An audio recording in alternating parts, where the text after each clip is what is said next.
నమస్కారం NI news కి స్వాగతం. హెడ్లైన్ చూద్దాం.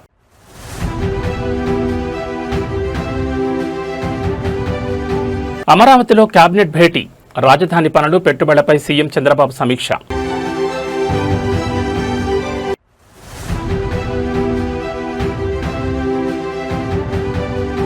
పాలనలో ఏఐ విప్లవం, సంక్షేమ పథకాల పర్యవేక్షణకు కృత్రిమ మేధ వినియోగం.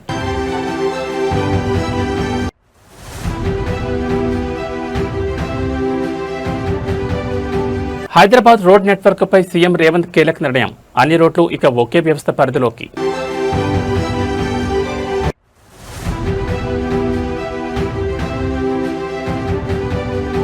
త్యాగాల పునాదులపై తెలంగాణ ఉద్యమం, జయశంకర్ సార్ మార్గదర్శనంపై ప్రత్యేక విశ్లేషణ. ఇక డీటెయిల్స్ చూస్తే, అమరావతి సచివాలయంలో ముఖ్యమంత్రి నారా చంద్రబాబు నాయుడు అధ్యక్షతన రాష్ట్ర మంత్రివర్గ సమావేశం ప్రారంభమైంది. ఈ కీలక భేటీకి రాష్ట్ర ఉప ముఖ్యమంత్రితో పాటు కేబినెట్ మంత్రులు, వివిధ శాఖల ముఖ్య కార్యదర్శులు మరియు ఉన్నతాధికారులు హాజరయ్యారు. ఈ సమావేశంలో రాష్ట్రంలో అమలు జరుగుతున్న పలు సంక్షేమ పథకాలు, కొత్త పరిశ్రమల కేటాయింపులు మరియు రాజధాని అమరావతి నిర్మాణ పనుల వేగవంతంపై ముఖ్యమంత్రి చంద్రబాబు ప్రధానంగా చర్చించనున్నారు. వివిధ శాఖల పరిధిలోని కీలక ప్రతిపాదనలకు కేబినెట్ ఈరోజు ఆమోదముద్ర వేయనుంది.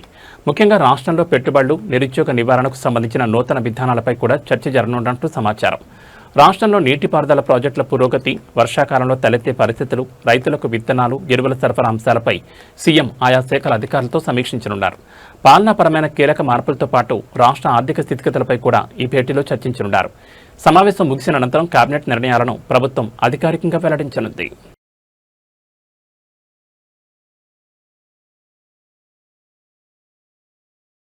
ఆర్టిఫిషియల్ ఇంటెలిజెన్స్ లేదా కృత్రిమ మేధ నేటి ఆధునిక కాలంలో మన దైనందిన పనితీరును, జీవన శైలిని మూలమలుపు తిప్పుతున్న సాంకేతిక విప్లవం. ఏఐ నిత్య జీవితంలో ఒక అసిస్టెంట్లా మారుతుందని, ఈ టెక్నాలజీని మరింత మెరుగ్గా వాడుకోవడంపై దృష్టి సారించాల్సిన సమయం ఆసన్నమైందని నిపుణులు స్పష్టం చేస్తున్నారు.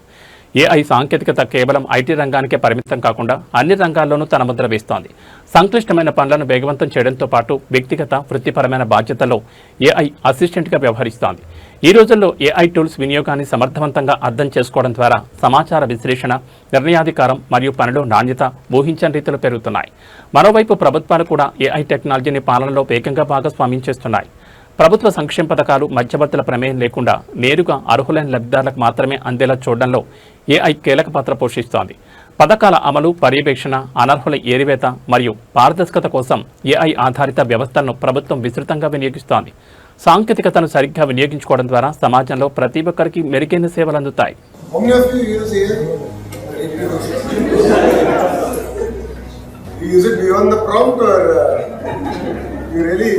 You really harnessed the value of AI. So I've started using AI as my assistant.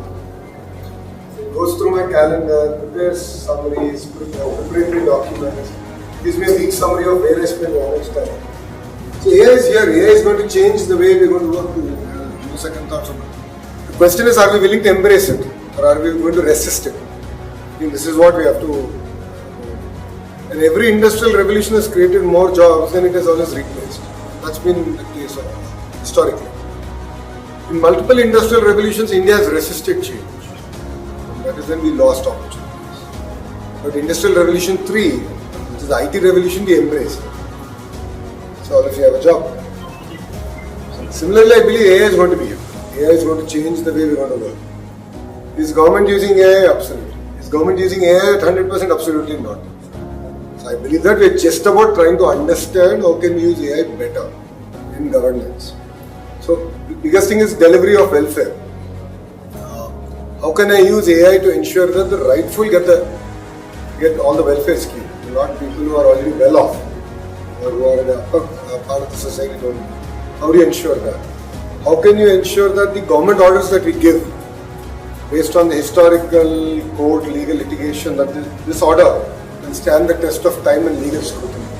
So we started using AI in that sense. So the governments also have to choose.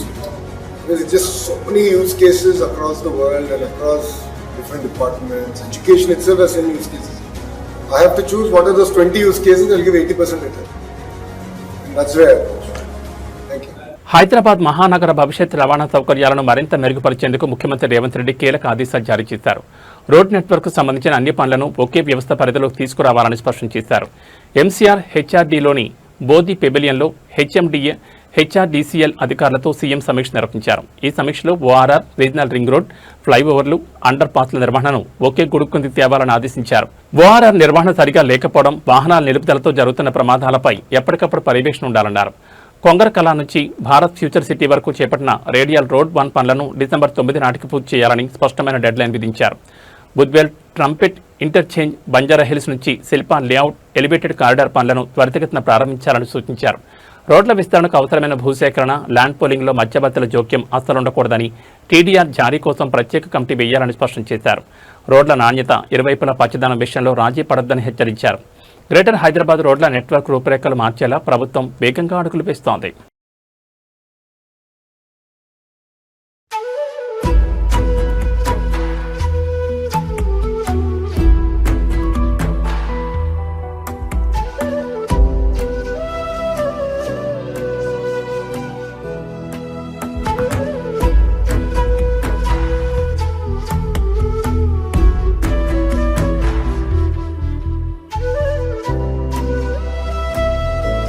Telangana రాష్ట్ర సమితి ఆవిర్భావమే పదవీ త్యాగంతో ముడిపడి ఉంది. స్వరాష్ట్ర సాధన కోసం కేసీఆర్ 2006, ఆ తర్వాత 2008లో చేసిన ఆత్మగౌరవ రాజీనామాలు తెలంగాణ ఉద్యమ చరిత్రలో మైలురాళ్లుగా నిలిచిపోయాయి. ఆ సమయంలో ఉద్యమ సిద్ధాంతకర్త ఆచార్య జయశంకర్ సార్ చెప్పిన మార్గదర్శక సూత్రాలు నేటికి ప్రతి ఒక్కరిని ఆలోచింపజేస్తున్నాయి. 2006లో కేసీఆర్ రాజీనామా చేసి మళ్లీ 2008లో వెంటనే వరుస రాజీనామాలకు పిలుపునిచ్చిన సందర్భంలో ఆచార్య జయశంకర్ సార్తో తీవ్రమైన చర్చ జరిగింది. పదే పదే రాజీనామాలు చేయడంపై సందేహాలు వ్యక్తమైనప్పుడు ఉద్యమానికి 3 ప్రధాన పార్శ్యాలుంటాయని జయశంకర్ సార్ ఎంతో స్పష్టంగా వివరించారు. మొదటి దశ భావజాల వ్యాప్తి అయితే, రెండవ దశ ప్రజల ఆందోళన పదమని స్పష్టం చేశారు. ఈ 2 దశలు కలిసి చివరకు బలమైన రాజకీయ శక్తిగా రూపాంతరం చెందుతాయని జయశంకర్ సార్ బోధించారు. కేవలం హక్కుల కోసం యాచించే స్థాయి నుంచి శాసించే స్థాయికి ఎదిగి కేంద్రంలో ఉన్న ఢిల్లీ పీఠం మెడలు వంచి తెలంగాణ రాష్ట్రాన్ని సాధించుకోవడమే తుది లక్ష్యమని ఆ మహనీయుడు మార్గదర్శనం చేశారు. ఆ త్యాగాలే చివరికి ప్రత్యేక తెలంగాణ ఆవిర్భావానికి పునాదిగా మారాయి. త్యాగాలు, పోరాటాల పునాదులపై రూపుదిద్దుకున్న తెలంగాణ ఉద్యమ ప్రస్థానం ఎందరికో ఆదర్శంగా నిలుస్తోంది. ఉప ఎన్నికలకు కేసీఆర్ గారు ఒకసారి కాదు, ఎన్నిసార్లు ఉప ఎన్నికలు వచ్చినాయంటే, ఆ రోజుల్లో ఎన్నిసార్లు రాజీనామా చేసిందంటే తెలంగాణ రాష్ట్ర సమితి అనే పార్టీ పెట్టిన తర్వాత కేసీఆర్ గారు, మీకు తెలుసు, తెలంగాణ రాష్ట్ర సమితి అనే పార్టీ పుట్టడమే పదవీ త్యాగంతో పుట్టింది. డిప్యూటీ స్పీకర్ పదవికి, శాసనసభ్యత్వానికి రాజీనామా చేసి ఉప ఎన్నికను అనివార్యం చేసి ఉప ఎన్నికను ఆహ్వానించి అందులోంచి ప్రజాశక్తిని దేశం మొత్తానికి చూపెట్టింది కేసీఆర్ గారి నాయకత్వం. కానీ రాజీనామాలు రిపీటెడ్గా అవుతూ ఉన్నాయి. 2006లో, 2008లో అయినప్పుడు నేను అడిగిన సార్ని, సార్ రెండోసారి ముఖ్యంగా 2008లో రాజీనామా చేసినప్పుడు కేసీఆర్ గారు, నేను జయశంకర్ సార్తో కొద్దిసేపు వాదం పెట్టుకున్నా. మళ్ళీ ఎందుకు రాజీనామా చేయాలి సార్, మొన్ననే చేస్తాం కదా 2006లో, సార్ ఎందుకు చేయాలి కేసీఆర్ సారు అన్న. అంటే ఆయన గొప్ప మాట అన్నాడు, గుర్తుపెట్టుకో రాము, ఉద్యమానికి 3 పార్శ్వాలు ఉంటాయి. మొదటి పార్శ్వం సెన్సిటైజేషన్, భావజాల వ్యాప్తి. అది నిరంతరం జరుగుతూ ఉండాలి. భావజాల వ్యాప్తి అంటే తెలంగాణకు జరుగుతున్న అన్యాయం పట్ల చర్చ జరుగుతూ ఉండాలి. రెండవ దశ, రెండవ పార్శ్వం యాజిటేషన్, ఆందోళన పథం. ఎప్పుడు సందర్భం వస్తే ఎప్పుడైనా, ఇప్పుడు ఉదాహరణ కిందాక పెద్దలు చెప్పినట్టు నిరంజన్ రెడ్డి గారు, నాగార్జున సాగర్ ఎడమ కాలువ మీదనేమో లిఫ్టులు మన రైతులు మెయింటైన్ చేయాలి, కుడి కాలువ మీద మాత్రం ప్రభుత్వం మెయింటైన్ చేయాల్సి వస్తుంది అన్నప్పుడు కోదాడ నుంచి హాలియా దాకా ఆ రోజు కేసీఆర్ గారు పాదయాత్ర చేయడం జరిగింది. సో అట్లా ఆందోళన పదంలో ప్రయాణం చేయడం. ఆర్డీఎస్లో అన్యాయం జరుగుతున్నది, మనకు నీళ్లు రావడం లేదన్నప్పుడు నడిగడ్డలో ఆ రోజు జోగులాంబ నుంచి కింద గద్వాల దాకా కేసీఆర్ గారు పాదయాత్ర చేసిన 2001-2 నేను చెప్పేది. అట్లా ఆందోళన పదంలో పోవాల్సి వచ్చినప్పుడు పోవాలి. మూడవది democratization, sensitization, agitation, democratization. Democratization అంటే ఏంటి? ఈ ఆందోళనని, ఈ భావజాల వ్యాప్తిని అల్టిమేట్గా ఒక రాజకీయ శక్తిగా మలిచి, ఓట్ల రూపంలో మలిచి, సీట్ల రూపంలో మలిచి, ఆ సీట్ల ద్వారా యాచించి కాదు శాసించి ఢిల్లీ మెడలు వంచి తెలంగాణ తెచ్చుకోవాలి. ఇది కేసీఆర్ గారికి ఆయన నూరి పోసిన ఒక ఉద్యమ పంద. విజయవాడలో తీవ్ర రాజకీయ ఉద్రిక్తత నెలకొంది. ముత్యాలపాడులో మాజీ ఎమ్మెల్యే మల్లాది విష్ణు ఆధ్వర్యంలో ఏర్పాటు చేసిన వైఎస్ఆర్సీపీ దీక్షా శిబిరంపై టీడీపీ వర్గీయులు దాడి చేశారంటూ ఆ పార్టీ నేతలు మండిపడ్డారు. ఈ దాడితో పాటు రాష్ట్ర వ్యాప్తంగా జరిగిన వరుస సంఘటనలపై ఫిర్యాదు చేసేందుకు వైఎస్ఆర్సీపీ ముఖ్య నేతలు మంగళగిరిలోని డీజీపీ కార్యాలయానికి చేరుకున్నారు. విజయవాడ ముత్యాలపాడులోని వైఎస్ఆర్సీపీ దీక్షా శిబిరంపై టీడీపీ ఎమ్మెల్యే బోండా ఉమ్మ మరియు ఆయన అనుచరులు దాడులకు పాల్పడ్డారని వైఎస్ఆర్సీపీ నేతలు ఆరోపించారు. రాష్ట్ర వ్యాప్తంగా పలుచోట్ల ప్రజాస్వామ్యయుతంగా నిర్వహిస్తున్న దీక్షా శిబిరాలను లక్ష్యంగా చేసుకుని దాడులు చేస్తున్నారని మండిపడ్డారు. ఈ ఘటనలపై తక్షణమే విచారణ జరిపి నిందితులపై చర్యలు తీసుకోవాలని వారు డిమాండ్ చేశారు. వైఎస్ఆర్సీపీ అధినేత మాజీ సీఎం వైఎస్ జగన్మోహన్ రెడ్డి పర్యటనలోనూ తీవ్ర భద్రతా లోపాలు తలెత్తుతున్నాయని నేతలు ఫిర్యాదులో పేర్కొన్నారు. డీజీపీ కార్యాలయానికి వెళ్లిన సమయానికి డీజీపీ అందుబాటులో లేకపోవడంతో సీనియర్ పోలీసు ఉన్నతాధికారికి వైఎస్ఆర్సీపీ నేతల బృందం ఫిర్యాదు పత్రాన్ని అందజేసింది. వైఎస్ఆర్సీపీ నేతల ఫిర్యాదుపై పోలీసు యంత్రాంగం ఎలాంటి చర్యలు తీసుకుంటుందో వేచి చూడాలి.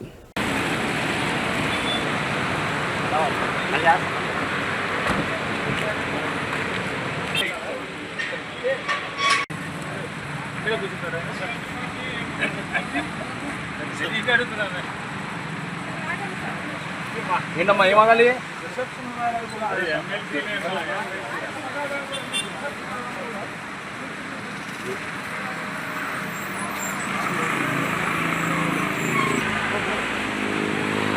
సిద్దిపేట జిల్లాలో మాజీ మంత్రి స్థానిక ఎమ్మెల్యే తన్నీర్ హరీష్ రావు ఆకస్మిక పర్యటన తీవ్ర కలకలం రేపింది. సిద్దిపేట రూరల్ మండలం రాఘవాపూర్లోని విద్యుత్ సబ్స్టేషన్ను ఆయన ఒక్కసారిగా తనిఖీ చేశారు. హరీష్ రావు ఆకస్మికంగా రావడంతో సబ్స్టేషన్లోని సిబ్బంది అధికారులు ఒక్కసారిగా ఆశ్చర్యానికి గురయ్యారు. సబ్స్టేషన్ చేరుకున్న హరీష్ రావు నేరుగా కార్యాలయంలోకి వెళ్లి సబ్స్టేషన్ లాగ్ బుక్ను సుదీర్ఘంగా పరిశీలించారు.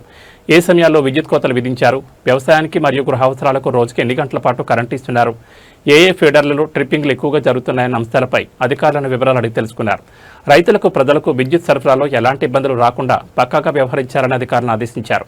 క్షేత్రస్థాయిలో విద్యుత్ సమస్యల వల్ల పంటలు ఎండిపోకుండా నిరంతర పర్యవేక్షణ ఉండాలని, లోడ్ షెడ్డింగ్ షాక్తో కరెంటు నిలిపివేయొద్దని సూచించారు. హరీష్ రావు ఆకస్మిక తనిఖీతో స్థానిక విద్యుత్ యంత్రాంగం అప్రమత్తమైంది.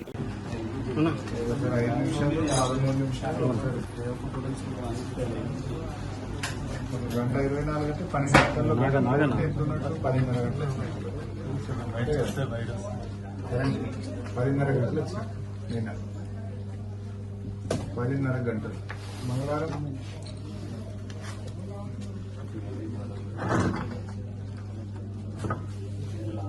ఇంటరప్షన్స్ ఎంత ఉన్నాయి ఇక చూడు. ఇక్కడ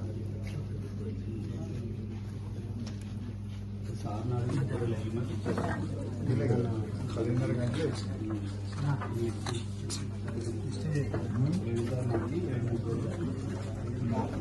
ఎంతసేపు పోయింది? ఎంతసేపు పోయింది? 45 నిమిషాలు.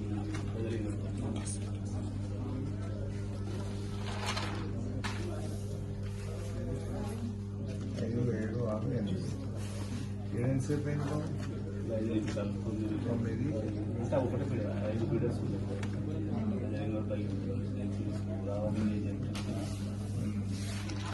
మొత్తానికి 12 గంటలు ఇస్తున్నామని చెప్తున్నారు.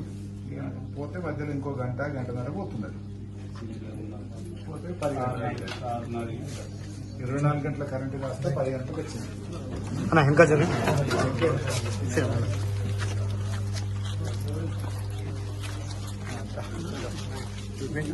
ఈరోజు రాఘవాపూర్ గ్రామ సబ్స్టేషన్ లో సర్ప్రైజ్ విజిట్ చేయడం జరిగింది. ముఖ్యంగా రాఘవాపూర్ గ్రామ రైతులు మాకు నాణ్యమైన కరెంట్ రావడం లేదని, గతంలో 20 నుంచి 24 గంటల కరెంట్ వచ్చేది, కాంగ్రెస్ ప్రభుత్వం వచ్చిన తర్వాత కేవలం 10-12 గంటల కరెంటు మాత్రమే రావడం జరుగుతూ ఉంది. ఇంటరప్షన్స్ ఎక్కువగా ఉన్నాయి, రైతులకు కరెంటు సరిపోవడం లేదని చెప్పి గ్రామ రైతులు అందరూ కూడా చెప్పడం జరుగుతూ ఉంది. సబ్స్టేషన్కి వచ్చి లాగ్ బుక్ వెరిఫై చేస్తే నిన్న బుధవారం రోజు 10 గంటల 30 నిమిషాలు మాత్రమే కరెంటు, 3 ఫేజ్ కరెంటు రైతాంగానికి సరఫరా అయింది. అంటే నిన్న రాఘవాపూర్ సబ్స్టేషన్ పరిధి రైతులకు 10 గంటల 30 నిమిషాలు మాత్రమే కరెంటు వచ్చింది.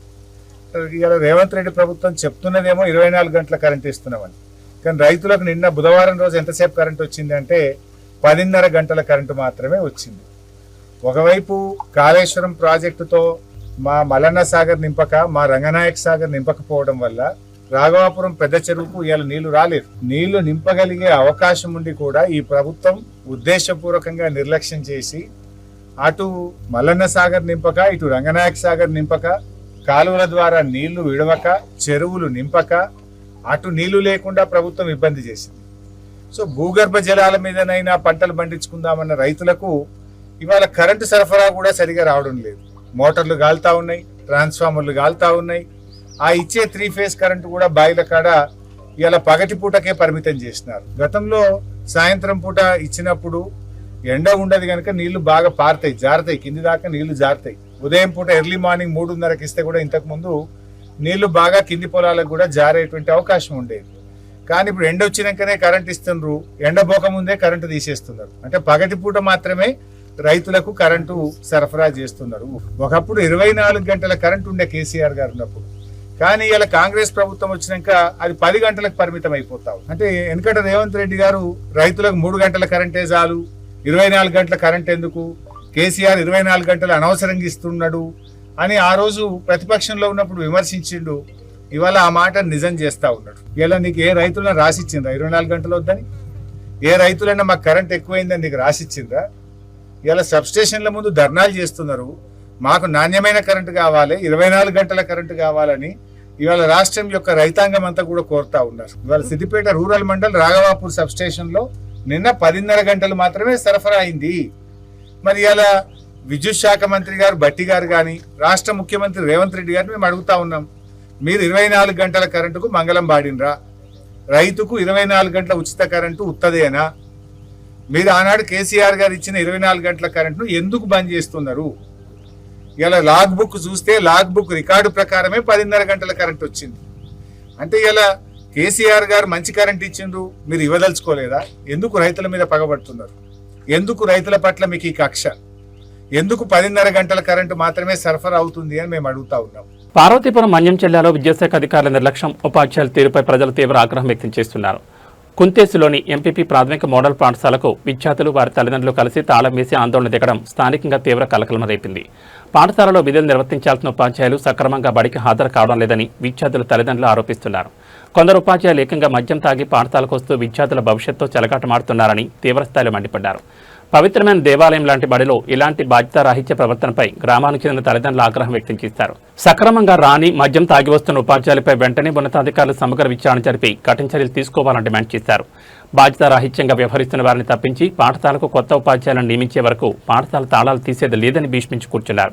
గిరిజన ప్రాంతాల్లోని పాఠశాలలో విద్యా ప్రమాణాలు మెరుగుపరచాలని, ఈ ఘటనపై విద్యాశాఖ ఉన్నతాధికారులు తక్షణమే స్పందించాలని గ్రామస్తులు కోరుతున్నారు.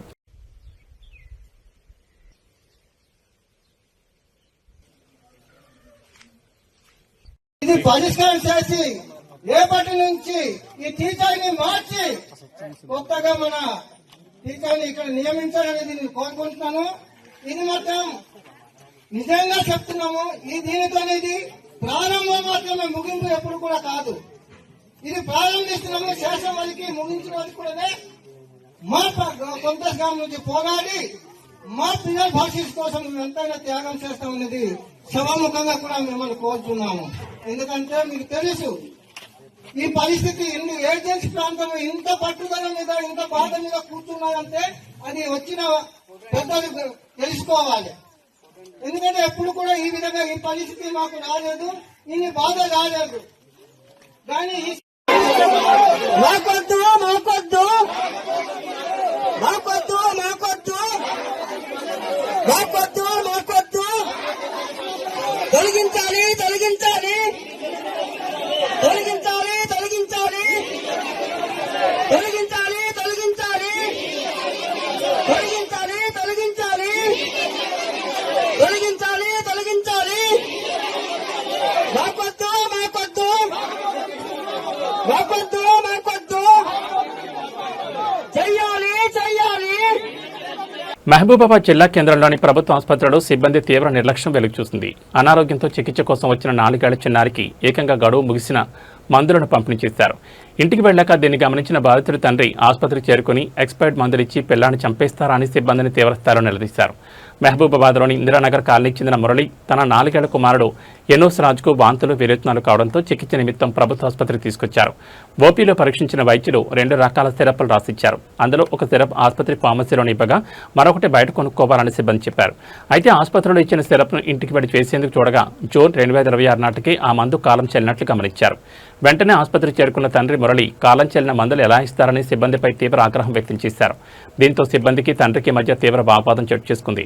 అమాయకుల ప్రాణాలతో ఆడుకుంటున్న వైద్య ఆరోగ్య శాఖ అధికారుల నిర్లక్ష్యంపై బాధితులు మండిపడ్డారు. మందుల పంపిణీలో నిర్లక్ష్యం వహించిన వారిపై కఠిన చర్యలు తీసుకోవాలని డిమాండ్ చేశారు. ఈ ఘటనపై ఉన్నతాధికారులు విచారణ జరిపి బాధ్యులపై చర్యలు తీసుకోవాలని స్థానికులు కోరుతున్నారు.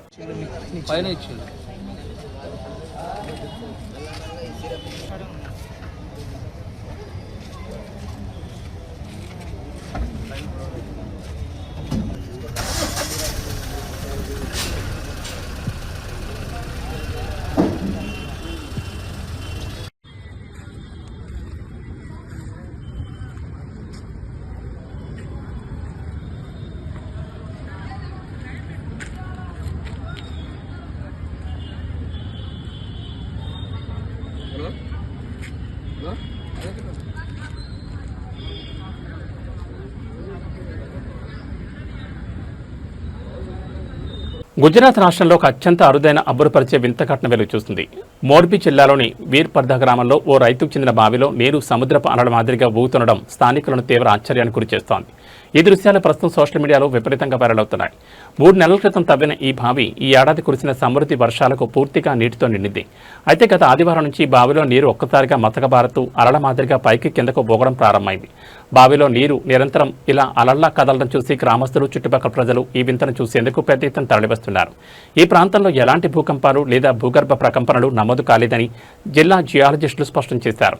భూగర్భ శిలల మధ్య చిక్కుకున్న వాయువుపై వర్షపు నీటి ఒత్తిడి పెరగడం వల్లే నీటిలో ఈ తరహా కదలికలు ఏర్పడి ఉండొచ్చని ప్రాథమికంగా అంచనా వేస్తున్నారు. అసలు కారణాన్ని క్షుణ్ణంగా గుర్తించేందుకు భూగర్భ జల పరిశోధన సంస్థ నిపుణులతో ప్రత్యేక సాంకేతిక విచారణకు అధికారులు ఆదేశించారు. సైంటిఫిక్ రీసెర్చ్ టీం పరిశోధన తర్వాతే ఈ వింత ఘటనకు సంబంధించిన పూర్తి కారణాలు వెలుగులోకి రానున్నాయి.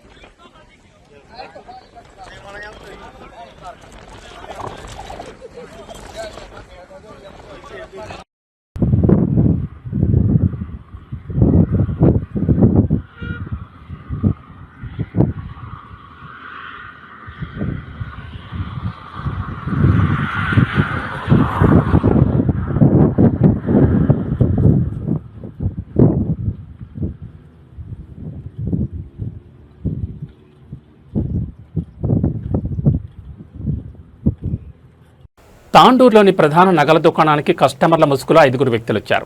నగలు కొనుగోలు చేసే వారిలా నటిస్తూ షాప్ సిబ్బందిని రకరకాల డిజైన్లు చూపించాలని అడిగారు. సిబ్బందిని నగల మోడల్స్ చూపించడంలో బిజీ చేసి వారి దృష్టి మరల్చారు. ఇదే సమయమని భావించిన దొంగలు కౌంటర్పై ఉన్న 10 గ్రాముల బంగారు గొలుసును ఎవరికీ అనుమానం రాకుండా నొక్కేశారు. తాండూరులోని ప్రధాన నగల దుకాణానికి కస్టమర్ల ముసుగులో 5 వ్యక్తులు వచ్చారు. నగలు కొనుగోలు చేసే వారిలా నటిస్తూ షాప్ సిబ్బందిని డిజైన్లు చూపించాలని ఒత్తిడి తెచ్చారు. సిబ్బందిని నగల మోడల్స్ చూపించడంలో బిజీ చేస్తూ వారి దృష్టంతా మరల్చారు. ఇక కౌంటర్పై ఉన్న 10 గ్రాముల బంగారు గొలుసును ఎవరికి అనుమానకుండా నొక్కేశారు. నగలు సర్దుకుంటున్న సమయంలో బంగారు గొలుసు కనిపించకపోవడంతో అనుమానం వచ్చిన షాప్ నిర్వాహకులు వెంటనే సీసీటీవీ ఫుటేజీలు పరిశీలించారు. అందులో కస్టమర్లుగా వచ్చిన 5గురిలో ఒకరు గొలుసును దొంగిలించిన దృశ్యాలు స్పష్టంగా రికార్డయ్యాయి. ప్రస్తుతం ఈ సీసీటీవీ వీడియో సోషల్ మీడియాలో తీవ్రంగా వైరల్ అవుతోంది. బాధితుల ఫిర్యాదుతో రంగంలో దిగిన పోలీసులు కేసు నమోదు చేసి దర్యాప్తు చేస్తున్నారు. పండగల వేళ వ్యాపారులు, నగల షాపుల యజమానులు అపరిచిత వ్యక్తుల పట్ల అప్రమత్తంగా ఉండాలని పోలీసులు సూచిస్తున్నారు.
హైదరాబాద్ బులియన్ మార్కెట్లో ఇవాళ బంగారం ధరలు స్వల్పంగా పెరిగాయి. అంతర్జాతీయ మార్కెట్ సంకేతాలకు అనుగుణంగా బులియన్ మార్కెట్లో పసిడి బాట పట్టింది.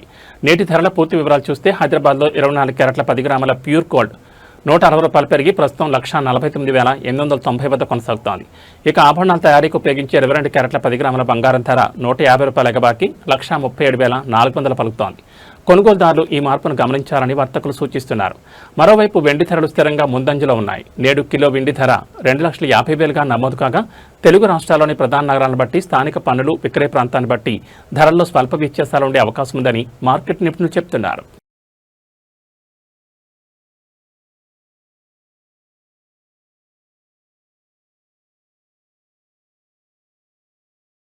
తెలంగాణ ప్రజలకు వాతావరణ శాఖ బిగ్ అలర్ట్ జారీ చేసింది. రాష్ట్రంలోని పలు జిల్లాల్లో రానున్న 1-2 గంటల్లో మోస్తరు నుంచి భారీ వర్షాలు కురిసే అవకాశం ఉందని హైదరాబాద్ వాతావరణ కేంద్రం వెల్లడించింది. ముఖ్యంగా ఉత్తర మధ్య తెలంగాణ జిల్లాలో వర్షాల తీవ్రత ఎక్కువగా ఉండే అవకాశం ఉంది. ఐఎండీ సమాచారం ప్రకారం రానున్న 1-2 గంటల్లో హనుమకొండ, జనగామ, మహబూబాబాద్, సిద్దిపేట, సూర్యాపేట, వరంగల్ జిల్లాలో ఓ మోస్తరు వర్షాలు కురిసే అవకాశం ఉంది. ఈ జిల్లాలోని లోతట్టు ప్రాంత ప్రజలు, ప్రయాణికులు అప్రమత్తంగా ఉండాలని అధికారులు సూచిస్తున్నారు. ఇక ఇవాళ సాయంత్రం, రాత్రి వేళలో ఆదిలాబాద్, ఆసిఫాబాద్, నిర్మల్, నిజామాబాద్, మంచిర్యాల, పెద్దపల్లి, కరీంనగర్, సంగారెడ్డి, మెదక్ జిల్లాల్లో ఉరుములు, మెరుపులతో కూడిన భారీ వర్షాలు పడే అవకాశం ఉందని వాతావరణ శాఖ నిపుణులు అంచనా వేశారు. రాష్ట్రంలోని ఇతర జిల్లాల్లోనూ తేలికపాటి నుంచి ఓ మోస్తరు వర్షాలు కురిసే అవకాశం ఉంది. భారీ వర్ష సూచన ఉన్న నేపథ్యంలో అత్యవసరమైతే తప్ప బయటకు రావద్దని అధికారులు విజ్ఞప్తి చేస్తున్నారు.